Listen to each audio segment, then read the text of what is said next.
Bienvenue dans l'inconnu. Le premier podcast où l'identité de l'invité est inconnue. C'est le podcast qui décolle les étiquettes sociales et ne se pose pas la question de ce que tu fais et se focalise sur qui tu es. Je vous invite à découvrir avec moi l'histoire d'un inconnu, un héros, une héroïne du quotidien, source d'inspiration. Je suis très content de faire ce pilote avec toi. Je sais pas du tout où ça va nous mener, mais c'est pas grave, écoute, on va... Moi, je sais pas où je vais non plus, là. Premier podcast où l'identité de l'invité est inconnue. Donc le job, ça va être de ne pas dire ton prénom, ni ce que tu fais, durant cette interview. Je vais commencer par une question simple.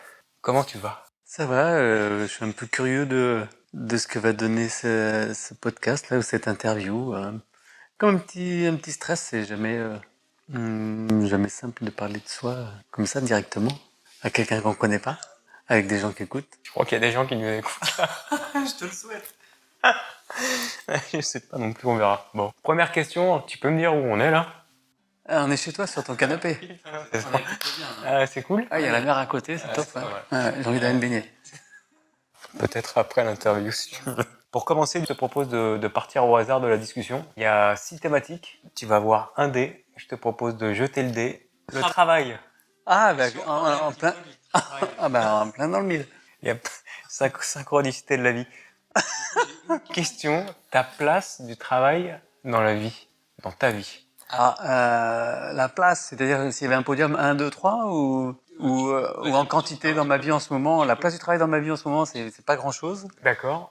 J'allais dire concrètement. Après, énergétiquement ou à l'intérieur de ma tête, ça prend un peu de place parce que je suis en train d'essayer de changer. Je sais pas trop où je vais. Je me pose beaucoup de questions. Voilà, je cherche un peu des voies. J'envoie des CV, etc. Donc et ça prend de la place parce que et ça va en prendre de plus en plus puisque il va y avoir de l'urgence entre guillemets. Mais et en même temps ça prend pas trop de place parce que mon filtre par rapport au travail, ma vision du travail, c'est que c'est en fait tu poses des questions et ça me fait réfléchir et du coup je me dis mais en fait moi, c'est une activité que j'ai envie d'avoir. Donc, si tu me parlais d'activité, je te dirais, mais qu'elle en prenne de la place et c'est cool et c'est chouette, etc. Tu me parles de travail. Moi, la vision que j'ai du travail ou le biais que j'ai par rapport au travail, c'est que c'est pénible. C'est que ça me fait chier de travailler, etc. Donc, voilà, le travail, j'ai envie de dire, le moins de place possible dans ma vie. Par contre, une activité pro, mais une activité, quelque chose qui combine une envie, une passion, quelque chose qui a du sens, quelque chose qui me motive, etc. Et c'est marrant, je mets pas tous ces mots-là dans le terme travail. Donc, Plus activité. voilà, plus activité. Et du coup, ça peut prendre une bonne place. Et j'ai envie de dire une place où ça alterne, où il y a un bon équilibre, un mélange. Tout peut se mélanger. Voilà, donc en fait, ça peut être beaucoup de place. Puisque disséminé un petit peu partout à partir du moment où le travail égale une activité, quelque chose que j'aime bien faire, quelque chose qui n'est pas une contrainte à mes yeux. Okay. Voilà. Et une contrainte à mes yeux, c'est l'image classique que j'ai moi d'un travail qui fait chier, c'est un chef à la con, une ambiance de merde, un travail qui sert à rien, voilà, qui pollue, qui donne rien au monde, voilà, et qui est en plus qui serait mal payé. Voilà. Un chef à la con. Ouais, un chef à la con, un chef à la con, c'est quelqu'un qui est autoritaire et qui aime bien qui donne des ordres pour donner des ordres. Enfin voilà, quand je dis j'ai un chef à la con, c'est quelqu'un qui... Ça sent le vécu, ça, non? J'ai envie de dire que le grand chef à la con que j'ai eu, c'était mon père, mais du coup, je pense que j'ai projeté tout ça dans le travail, dans la hiérarchie ou dans ce qui pouvait représenter une autorité pour moi. Et dans le terme travail, voilà, il y a tout ça. Donc c'est pour ça que j'ai envie que ça prenne le moins de place possible le travail. Donc plus une activité du coup qui sont en lien avec qui tu es, quoi. Ouais, une espèce de... Puis là, enfin, je sais pas si ça s'entend, mais j'ai une espèce de vision idéale, oui, en effet, d'un truc qui est hyper fluide, qui se mélange. Il n'y a même pas de question d'argent, l'argent viendrait automatiquement, ça serait top. Enfin bref, voilà. Tiens, vas-y, retire le dé. Ah, on va se faire un deuxième tour, là. Ouais. Ah, famille. Ouh. Une question, famille de cœur ou famille de sang? Alors, c'est marrant, sur la question précédente, je parlais d'un bon mélange et un bon équilibre. Là, j'ai envie de dire la même chose. Moi, j'ai une famille de sang que j'aime beaucoup. Ça n'a pas toujours tout le temps été facile. Quelque part, j'ai l'impression que j'ai quand même réussi à choisir ma famille de sang. Et c'est quoi l'autre? C'est ou famille de cœur, qui est aussi du coup ma famille de cœur. Mais et c'est vrai que à côté de ça, alors ils sont pas très nombreux, ils sont un peu disséminés tout au long de ma vie. Je vais pas donner mon âge pour pas donner d'informations. Merci. Ne pète pas le concept tout de suite, s'il te plaît. C'est le pilote. Mais oui, famille de cœur aussi. Et c'est marrant parce que les deux se mélangent pas trop. Enfin, je mélange pas les deux. Pareil, subtil mélange entre les deux. Géographiquement, ma famille de sang, je m'en suis éloigné entre guillemets, intentionnellement ou pas forcément. Et pas forcément parce que la famille de cœur, c'est un peu la même chose. Les personnes que je choisis sont présentes, mais je vois que je garde quand même une certaine aussi distance. Voilà. Soit une distance géographique, soit une distance en termes j'allais dire de régularité de contact. Et ils sont très rares ceux que je vois régulièrement. Et quand je dis régulièrement, ou que j'ai au téléphone régulièrement, c'est une fois par semaine, quoi. Au moins une fois par semaine. Ça, c'est plutôt rare. Voilà. Après, ma famille de sang et de cœur, qui est mon propre foyer. Voilà. Ta descendance. Je dirais pas que j'ai 2 filles géniales. Trop d'indices, tu l'indices, mon pote. Texte à trous. Je commence la phrase, tu la termines. Okay. J'ai jamais autant rigolé. Je n'ai jamais autant rigolé que quand j'avais fumé avec mon cousin Seb et mon pote Jérôme quand on était à fin d'adolescence, jeune adulte. Autant rigoler bêtement, tu devrais rajouter. Je n'ai jamais autant rigolé bêtement, mais quand même j'ai beaucoup rigolé. C'était où? C'était en vacances dans le Var, en fait. Ou quand on était ensemble, j'allais dire, il n'y a pas forcément de lieu, mais là, je pense notamment à des moments dans le Var, en vacances, voilà, avec mon cousin et mon pote. Tu vois, on parlait tout à l'heure de famille de cœur et de sang, bah là, il y avait mon cousin, famille de sang, et mon pote Jérôme, un voisin, famille de cœur. Voilà, j'allais chez ses parents, je dormais chez lui, on était des voisins de quartier et tout, enfin, voilà. Et à l'époque, en vacances, c'était le début, un peu, on fumait. C'est un peu le début de la liberté aussi. On descendait en vacances, on venait d'avoir le permis, enfin, tu vois, des trucs comme ça, quoi. Et logique, tu viens d'avoir le permis, tu conduis, tu fumes. Ah bah. Ça, c'est pas une recommandation. Hein. Ok. Et je sais pas, c'est ce qui me vient. Voilà. La barre de rire. Des crises de fou rire, mais bêtement débile, mais ça fait trop bien, quoi. Ah, c'est bon d'être débile des fois. Pour les jeunes qui n'en veulent, quoi. Merci François. Tu vois, si c'était à refaire. Eh ben, si c'était à refaire, je referais exactement la même chose avec quelques petites différences. Ah, mais c'est bon. Voilà. Je pense qu'il y a une part de moi, si c'est à refaire, il y a une part de moi que j'essaie d'écouter un petit peu plus, ou une part qui peut être plus... putain, je trouve même pas le mot tellement c'est pas moi. Tu vois, entre la fourmi et la cigale, moi j'ai été cigale. La fourmi, elle est plus prévoyante. Voilà. Je pense qu'il y a des périodes de ma vie, et je pense notamment à une période de la vie où il peut y avoir une petite crise. Je dirais à cette personne-là, soit un petit peu plus prévoyant, ou prévoit un tout petit peu, quand même, mais quelque chose un peu de côté. Là, je parle financièrement, par exemple, ou en termes d'investissement. Je dirais, voilà, prévois un tout petit peu plus. C'est le seul changement que je ferais. Et encore, tu vois, je le dis parce que tu me poses la question, mais sinon, c'est aussi très bien comme ça aujourd'hui. Donc voilà. Non, mais vraiment, du coup, si c'était à refaire. Si c'était à refaire, je referais pareil parce qu'en fait, je me suis posé la question sur le moment et je ne l'ai pas fait. Et je l'ai pas fait pour des bonnes raisons à l'époque, donc je referais pareil.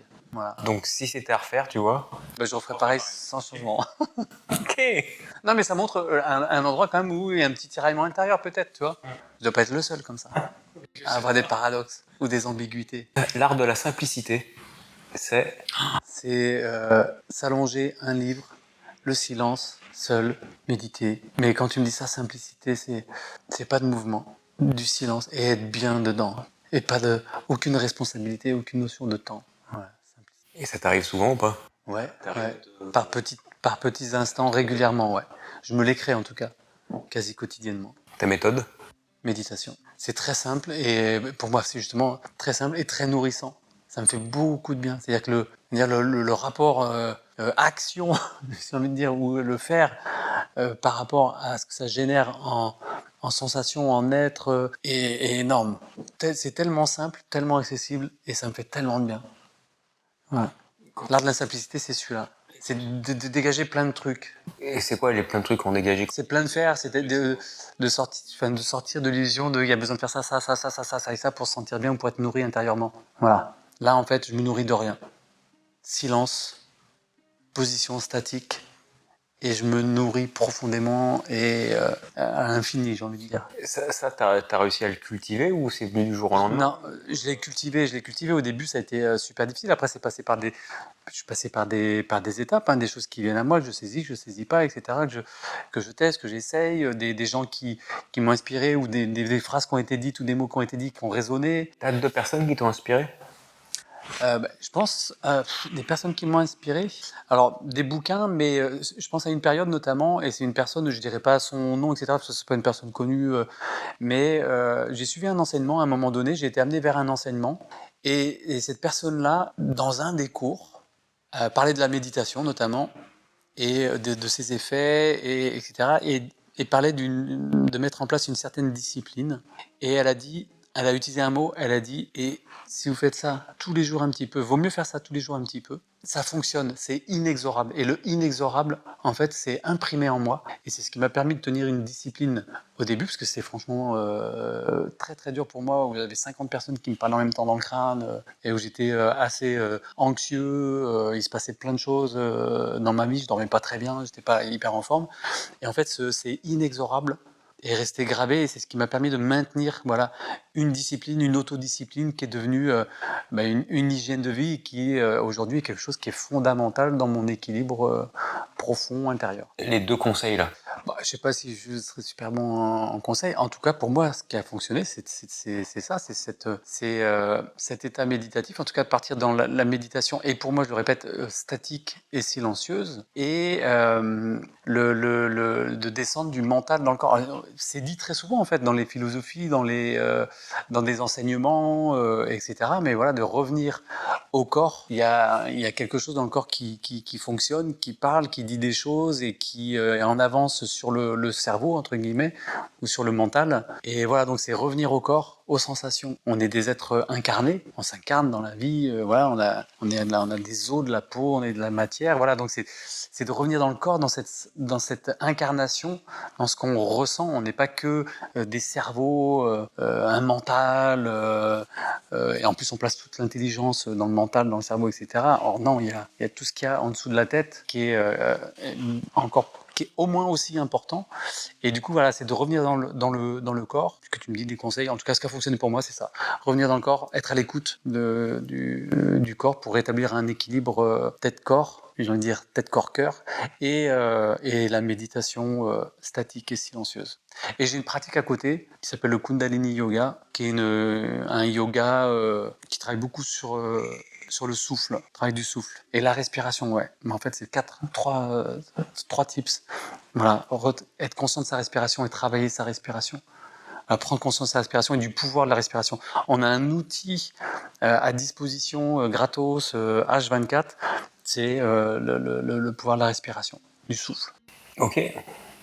À mon avis, la plus grande preuve d'amour, c'est de me laisser être celui que je suis, au moment où je le suis, comme je le suis. Ok. À partir du moment où je suis pas en train de faire n'importe quoi non plus. Hein. Dans la limite de la légalité. Mais ouais, il y a ça, ouais. Une notion d'être accepté complètement, sans jugement, sans... Voilà, ça. Ça, c'est preuve d'amour envers toi-même. C'est une preuve... l'amour, en fait, c'est lié. L'amour de soi, l'amour de l'autre. Moi, je pense qu'on ne peut pas aimer les autres si on ne s'aime pas. Ou pas complètement. Mais je peux être aimé. Je peux être aimé, me sentir aimé, même si... voilà. Ça dépend dans quel sens c'est. Et dans le sens que tu veux. Voilà. Donc si c'est vers l'autre, aimer les autres, de l'amour, j'allais dire du grand amour, peut-être accepter les enfants, mais voilà, je pense que besoin de s'aimer soi pour pouvoir aimer. Et dans l'autre sens, par contre, l'amour, et c'est ce que j'avais dit dans un premier mouvement, c'était d'être aimé. En fait, c'est marrant parce que quand t'as parlé d'amour, moi j'ai tout de suite ça a été d'être aimé. Ouais. Comment on pouvait m'aimer, c'est de me laisser être ce que je suis comme je suis, etc. Voilà. Si on veut m'aimer, c'est comme ça qu'il faut faire. Ok. On m'aime pas en me disant ce qu'il faut faire, on m'aime pas en me disant tu devrais changer ça, tu devrais changer ça, tu serais mieux comme ça, tu serais mieux comme ça. Voilà ça. T'acceptant tel que tu es. T'as parlé d'enfants. Oui. Justement, j'ai une question. Qu'est-ce que tu souhaites? Qu'est-ce que tu leur souhaites? Alors, déjà, parler des enfants, on parlait d'amour juste avant. Moi, je voudrais dire que avec mes filles, et notamment avec la première, parce que c'était la première, c'est la première fois que j'ai ressenti vraiment l'amour inconditionnel. C'est-à-dire qu'il y a un être qui arrive, je le connais pas, et pourtant je l'aime, et j'ai l'impression qu'il m'aime aussi, puisqu'il est avec moi. Enfin, il y a vraiment quelque chose, ressenti quelque chose de très fort. Ensuite, je n'ai pas de conseils à donner ou de recommandations, encore une fois. Juste, ça me fait penser à, sur Charlotte, sur la première. Elle n'est plus inconnue, du coup. Quand elle était petite, on lui a offert quelqu'un lui a offert un petit sac à dos rose pour ses premiers jours de crèche. Avec, il y avait marqué dessus quand je serai grande, j'aurai un prince charmant. Et moi, sur ce sac-là, j'avais barré j'aurai un prince charmant. J'avais carrément barré et j'avais écrit comment on appelle ça, les marqueurs, au marqueur. Donc, quand je serai grande, j'aurai 2 points. Je serai libre, indépendante, et j'aurai un esprit critique. Voilà, donc c'est ça les recommandations, c'est c'est chouette. C'est de pas dépendre trop des autres, parce que c'est bien aussi de se soutenir, d'être soutenu, etc. De pas dépendre des autres, de pouvoir faire des choix. Voilà, de se mettre dans des positions, de pouvoir faire des choix et de toujours remettre en cause. Mais remettre en cause, c'est pas tout rejeter, ne rien croire, etc. Mais c'est avoir une capacité à mettre en perspective tout ce qui se passe, tout ce qu'on se dit, etc. pour avoir soi-même sa propre réflexion. Et c'est au maximum, d'avoir sa propre réflexion et faire ses choix. Savoir aller chercher de l'information et en tirer sa propre réflexion et faire des choix en fonction de ça. Sa réflexion et son ressenti. Voilà, c'est aussi ça, l'équilibre. C'est chouette, c'est marrant que tu ressortes l'association avec l'histoire du sac. Moi, ça me fait délirer. Parce que du coup, je l'ai imaginé, ce petit sac rose là. Elle était géniale, de la voir ses jours de crèche avec son sac rose, avec en gros une espèce de princesse, un truc vraiment de princesse, et puis d'un coup, le truc barré avec marqué je serai libre, indépendante et j'aurai un esprit critique. Voilà. Je trouvais ça génial. From papa. Ouais, ça je l'avais pas mis, mais c'était top. Et c'est ce que j'essaie de faire avec la deuxième aussi. Je sais pas si je fais bien, en tout cas, voilà, je sais que je vais être dans cette. Je te propose de passer à la thématique suivante, qui est la conclusion. Et non, pas encore. Okay. Pas encore. Le non-sujet. Le non-sujet. Ouais. Pour toi, un non-sujet, ou dit autrement, et de manière un peu vulgaire, le sujet qui te casse les couilles. La politique d'aujourd'hui, voilà. Les histoires de politique, de politiciens, enfin la politique d'aujourd'hui, la politique française d'aujourd'hui. Là. Ah ouais, non, là, c'est un autre monde, quoi. C'est comme si on parlait de séries télé ou de fiction, on parlait des égos de chacun. Enfin voilà, c'est vraiment le truc ultra superficiel à mes yeux. À tes yeux, ok. Voilà. Pourtant, qui a un fort impact. Oui, qui a quand même un fort impact sur la vie quotidienne, mais les histoires de politique, de politiciens, les guéguerres, les camps, ce qu'il faudrait choisir, la vie qu'il faudrait avoir, enfin bref, rien à foutre. C'est un non-sujet. Okay. Le truc qui me saoule grave. On va pas rentrer dans le débat parce que ce podcast est apolitique. Ah, génial. Avant de partir, s'il te reste quelques jours, quelques mois, qu'est-ce que t'aimerais faire? Alors que ce soit seul ou peut-être avec tes proches, ta famille de cœur ou ta famille de sang. Ou qu'est-ce que tu souhaites pas regretter? En fait, j'allais dire, c'est une question que je me suis déjà posée. C'est des choses qui sont déjà présentes en moi. Et quand j'en ai conscience, ce que j'aimerais pas regretter, et ce que je ne regrettais pas du coup, c'est de ne pas être dans la vie de tous les jours, dans ma relation aux autres, dans les choix que je fais, faire partie d'une catégorie d'humains qui alors c'est pas évident à dire. J'ai l'impression de faire partie aujourd'hui dans mes choix, dans ma vision des choses, dans la manière dont je me relationne aux autres, au monde et à moi-même, de faire partie d'une catégorie d'humains qui œuvrent à l'évolution vision heureuse, agréable, enfin une belle évolution de l'humanité. Donc il y a une vision au-delà de moi. C'est ça que j'aurais pas envie de regretter, c'est de ne pas avoir fait partie de cette catégorie d'humains qui œuvrent à quelque chose de plus beau que ce qui nous est présenté. Justement, on parlait de politique par exemple tout à l'heure, de ce qui nous est présenté. Voilà, on me dira qu'ils sont dans les affaires courantes du monde, etc. Mais voilà, il y a quand même une manière de se relationner aux autres qui va pas dans le sens que je donne à que devrait être ma direction ou ma position dans ma vie de tous les jours dans ce monde. Je vois que tu fronces les sourcils. Ça doit pas être très clair tout ça. Il faudra mettre les mots dans le bon sens dans le montage. J'essaie de reconnecter, mais du coup, d'un point de vue concret. D'un point de vue concret, c'est dans la mesure du possible ne pas agresser les gens, ne pas faire des choses que j'aimerais pas qu'on me fasse. Quoi, par exemple? Je parlais d'agression, je trouve qu'il y a beaucoup d'agressivité et de violence. Alors, il ne s'agit pas forcément de violence physique, etc. Mais je trouve que dans le monde d'aujourd'hui, concrètement, je sais lâcher, ou je ne vais pas insulter quelqu'un, ou je ne vais pas me braquer, lâcher un peu l'ego. En fait, c'est ça, c'est lâcher un peu l'ego qui est sur sa ligne, qui est sur son territoire, qui est sur sa limite, qui est là à défendre quelque chose qui est un peu factice, entre guillemets, ou en tout cas il y a d'autres manières de faire. Il y a de chercher à se défendre quand il n'y a pas à se défendre, quoi, ou de chercher à attaquer quand il n'y a pas à attaquer. Je dis pas qu'il faut se laisser faire, je dis pas que c'est pas ça, mais de pas en rajouter, de pas répondre certaines formes d'agressivité ou d'énergie agressive qui est prégnante aujourd'hui, enfin que je trouve moi prégnante et en ville notamment. Moi, je circule en vélo tout le temps, je suis au milieu des voitures, des machins, des trucs, des piétons, et je trouve qu'il y a vachement d'agressivité à plein d'endroits où il n'y aurait pas besoin, en fait. Donc il y a une espèce d'alimentation comme ça. Donc voilà, de pas alimenter tout ce que je ne veux pas voir. Rester chez soi et ne pas répondre, tu le verrais comme ça? En tout cas, c'est de ne pas participer à l'alimentation d'une certaine forme d'énergie que je trouve destructrice et qui fait que le monde va pas forcément dans le bon sens, quoi. Quand je vois comment on est capable de gueuler pour pas grand-chose, voilà, évidemment, quand il y a des enjeux beaucoup plus importants, je comprends que du coup, ce soit plus difficile de pas rentrer dans ces jeux-là, quoi. On y arrive avec très peu de choses, donc... En termes de jeu, tu sais quoi, tu vas retirer le dé. Ah. On va revenir aux premières... Tout à l'heure, t'as fait quoi? Tu nous as fait un... J'ai fait un 2 et un 4. Ouais, t'as fait un 2 et un 4, vas-y. Donc faut que je fasse autre chose.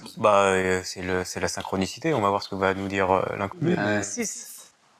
Eh ben non, un 2. 2, vas-y, t'as le droit de retirer. Allez, merci. C'est le travail. 1. Ok, l'amour? Ah, l'amour, on en a déjà parlé aussi. Ouais, mais... J'ai développé un petit peu tout à l'heure, l'amour. Ouais, c'est pas faux. C'est vrai, même. L'amour, alors après, je sais pas, qu'est-ce que je pourrais préciser sur l'amour? Quels sont pour toi les piliers de l'amour? Tu m'as parlé du coup comment tu pouvais être aimé tout à l'heure, mais du coup les piliers de l'amour, de manière générale.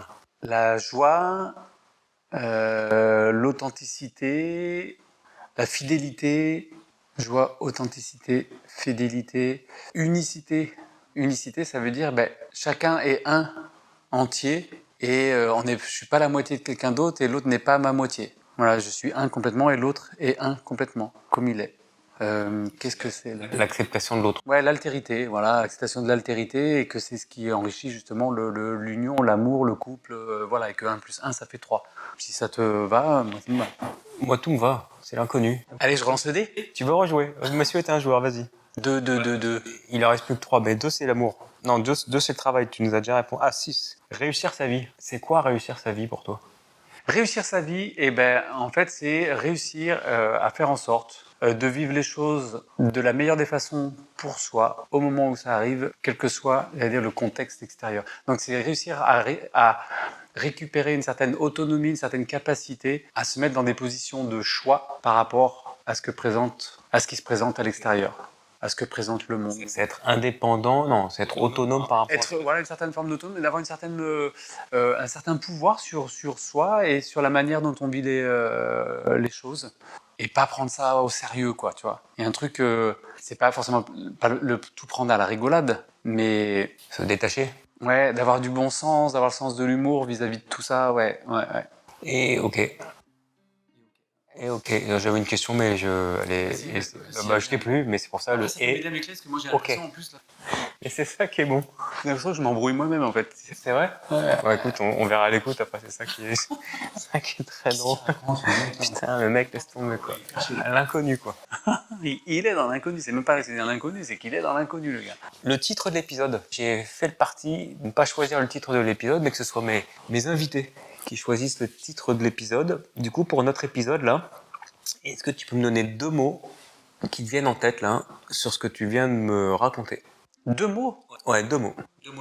En fait, quand tu as commencé à parler, c'est une phrase qui m'est venue, une phrase de Khalil Gibran. Vas-y. Qui pourrait hyper bien résumer en fait, parce que là on parle de la vie, on parle du rapport, enfin de ma vision de la vie, de mon rapport à la vie, aux choses, à l'amour, au travail, et à au-delà, quelque chose de plus, parce qu'on a parlé aussi de la mort quelque part. Et ce qui m'est venu, c'est une phrase de Khalil Gibran que j'aime bien utiliser de temps en temps, c'est « Combien noble est celui qui ne veut être ni maître ni esclave ». Donc les 2 mots, c'est ni maître ni esclave, ça fait 4 mots. 4, ouais, ok. Voilà, mais comme j'ai tiré que des 2 et des 4 depuis tout à l'heure, voilà. Ni maître. Ni maître ni esclave, voilà. Donc il y a vraiment quelque chose de être soi avec soi, conscient de soi et conscient de son pouvoir, de sa responsabilité. Voilà, il y a vraiment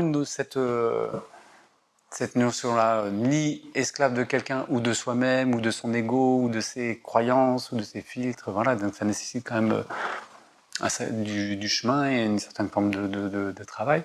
Et ni maître, voilà, chercher à avoir de l'emprise sur quelqu'un ou même de l'emprise sur soi-même. C'est pas là. Il y a vraiment un équilibre, quelque chose d'équilibré sur, voilà, avoir du pouvoir sur soi. C'est pas une rigidité, quoi. C'est pas chercher à se contraindre. C'est trouver les espaces en soi qui permettent justement d'accueillir les choses, de faire des choix ou non, et de l'accepter tel quel. Voilà. Ok, est-ce que tu peux nous redire là? Combien noble est celui qui ne veut être ni maître ni esclave? Khalil Gibran. La dernière question de ce podcast, qui est de répondre à la plus grande inconnue de celui-ci. Qui es-tu? Je m'appelle Anthony, je suis né le 28 juin 1977, je suis papa de 2 filles, Charlotte et Esther. Je suis systématiquement en reconversion professionnelle, on a parlé un peu de boulot, donc accompagnant en ce moment. Je suis sympa, je suis sympa, ouvert, intelligent, drôle. Je m'accepte beaucoup mieux comme je suis, et j'aime beaucoup mieux comme je suis aujourd'hui. Quelqu'un qui a pas mal cheminé, qui a vécu des très bas et des très hauts, et qui est très content de tout ce parcours et de tout ce que ça m'a apporté, tout ce que j'ai pu en tirer, tout ce que j'ai pu apprendre pour arriver là aujourd'hui à ce podcast en me disant mais je me suis jamais senti aussi bien de toute ma vie. Merci Anthony pour notre échange dans l'inconnu, où le bonheur est parfois caché.